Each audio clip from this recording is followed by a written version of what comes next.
welcome back here with Overdrive. Now, the new Alto, the A-star as we know it, was Suzuki's big global launch in 2008. In India, it was targeting the Hyundai i10, and we've had it for over 6 months now at Overdrive as part of our long-term fleet. It's been put through many strenuous tests. Let's find out how it stacked up. The latest in a long list of hot hatches to enter the Overdrive fleet, our long-term A-star arrived just in time for the Overdrive Awards jury round in December and went straight into the hands of rally ace Gaurav Gill. Well, this is the Maruti A-star we've got in the new car, and we've got 120 kilometers an hour. And we go really hard on the brakes. Got a little left, right. Big drift to take the U-turn. It's very slippery here. So we'll hit fourth and go hard braking.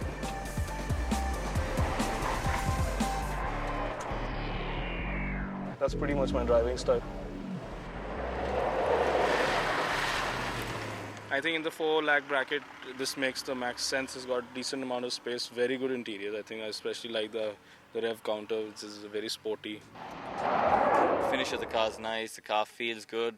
And it's fun to drive as well. In the section that we have here through the city, sort of narrow path, is very maneuverable.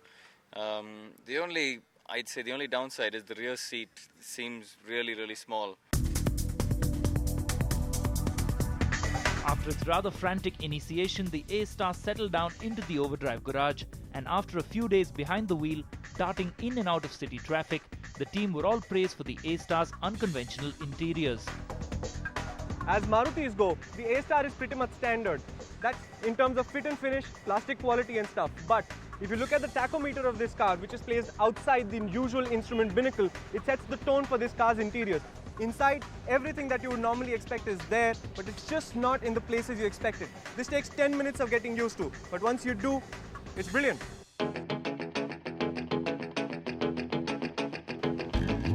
The A-star is also brilliant at darting into and out of the smallest gaps, making it the perfect daily commuter in rush hour traffic. Though you will need to work the 5-speed gearbox to keep the car high up in the rev range and make best use of its peppy KB10 engine.